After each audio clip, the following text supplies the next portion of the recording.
வணக்கம். தமிழ்நாட்டுக்கு அடுத்த 5 நாளைக்கு ஒரு பெரிய மழை வரப்போகுது.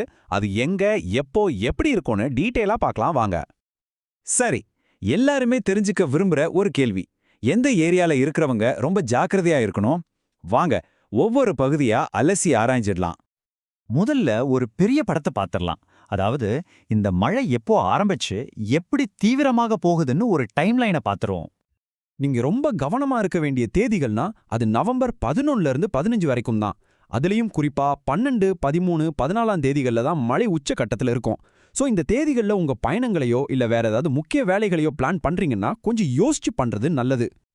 ஓகே, இப்போ இந்த மழையோட எபி சென்டர்னே சொல்லலாம். அந்த இடங்களுக்கு போவோம். தென் மாவட்டங்களும் டெல்டா பகுதிகளும் தான் அது. வானிலை அறிக்கை என்ன சொல்லுதுன்னா, தென் மாவட்ட மக்களே, உங்களுக்காக ஒரு தீவிர மழைப்பொழிவு காத்திருக்குன்னு நேரடியாவே எச்சரிக்கிறாங்க. பாத்தீங்களா, தெற்கு மாவட்டங்களுக்கு ஒரு பெரிய சீரியஸான மழை வரப்போகுதுன்னு இது ரொம்ப அழுத்தமா சொல்லுது. இந்த டேபிள பாத்தீங்கன்னாலே தெரியும். தூத்துக்குடி, திருநெல்வேலி, கன்னியாகுமரி, ராமநாதபுரம், விருதுநகர் இந்த 5 மாவட்டங்களுக்கும் மிக கனமழைக்கான வார்னிங் கொடுத்திருக்காங்க. அப்படின்னா தாழ்வான பகுதிகளில் தண்ணி தேங்குறதுக்கு நிறைய வாய்ப்பு இருக்கு. அது மட்டும் இல்ல, மதுரை, திண்டுக்கல் மாதிரியான பக்கத்து மாவட்டங்கள்லயும் நல்ல கனமழை பெய்யும்னு எதிர்பார்க்கலாம்.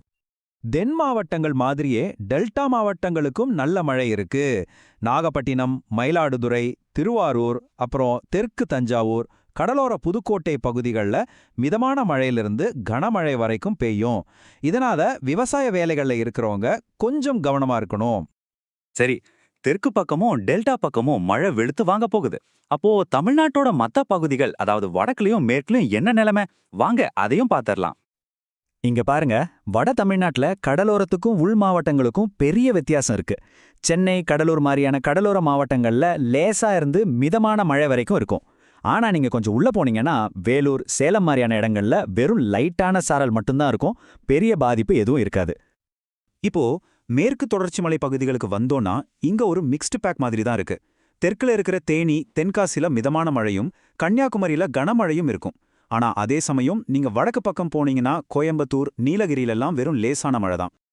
அப்புறம் சென்ட்ரல் தமிழ்நாடு, அதாவது அரியலூர், பெரம்பலூர், திருச்சி மாவட்டங்கள்ல இருக்கிறவங்களுக்கு ஒரு நல்ல செய்தி. உங்களுக்கு பெரிய மழை எதுவும் இல்ல. பெரும்பாலும் வானம் மேகமூட்டமா இருக்கும். அப்பப்போ லேசா தூறல் போடலாம், அவ்வளவுதான். ஓகே, இந்த 5 நாள் கதை இதுதான். ஆனா இதோட எல்லாம் முடியல. வானிலை ஆய்வாளர்களோட கண்கள் எல்லாம் இப்போ வங்கக்கடல் பக்கம் திரும்பி இருக்கு. அங்க அடுத்து ஒரு சிஸ்டம் உருவாக போகுது.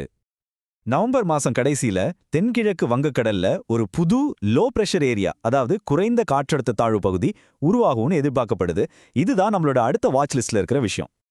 இப்போ மில்லியன் டாலர் கேள்வி என்னன்னா, இந்த சிஸ்டம் நம்ம கடற்கரையை நோக்கி வரும்போது என்னவா மாறும்? ஒரு சாதாரண மழையா இருக்குமா இல்ல புயலா வலுப்பெறுமா?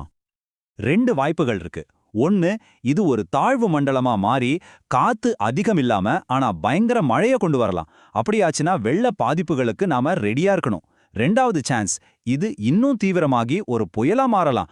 அப்படியானா கனமழை கூடவே பயங்கரமான காத்தும் அடிக்கும், சேதமும் அதிகமா இருக்கும். ஒருவேளை இது புயலா மாறுச்சுன்னா அதுக்கு சென்னையார்னு பேர் கூட ரெடியா வச்சிருக்காங்க. ஆனா அந்த பேரை நாம யூஸ் பண்ணுவோமா இல்லையாங்கிறது இன்னும் கொஞ்ச நாள்ல தான் தெரியும். சரி, நாம இவ்ளோ நேரம் பேசுனதெல்லாம் ஒரு சின்ன ரீகேப் பாத்திரலாமா? இந்த டேபிள பாருங்க. அடுத்த 5 நாளைக்கு எந்தெந்த பகுதிக்கு என்ன மாதிரியான மழை இருக்குன்னு ஒரு குவிக் சம்மரி. சரி, இவ்வளவு தகவல்கள் இருக்கு. இதிலிருந்து நீங்க இப்போதைக்கு எடுத்துக்க வேண்டிய முக்கியமான மெசேஜ் என்ன? தெளிவா சொல்லணும்னா, நவம்பர் 11ல இருந்து 15 வரைக்கும் குறிப்பா தென் மாவட்டங்கள்லயும் டெல்டா பகுதிகளிலும் இருக்கிறவங்க ரொம்ப ரொம்ப எச்சரிக்கையா இருங்க. வரப்போற கனமழைக்கு தயாரா இருக்கிறது தான் இப்போதைக்கு முக்கியம். ஓகே, இந்த வாரத்துக்கான பிளான் இதுதான். அப்போ நம்மளோட அடுத்தடுத்த அப்டேட் எது பத்தி இருக்க போகுது? நம்ம எல்லாரோட கவனமும் இனிமே வங்கக்கடல்ல உருவாக போற அந்த சிஸ்டம் மேல தான் இருக்கணும். தமிழ்நாட்டோட அடுத்த பெரிய வானிலை அத்தியாயத்தை அதுதான் எழுத போகுது. அதனால தொடர்ந்து கவனிச்சுட்டே இருங்க.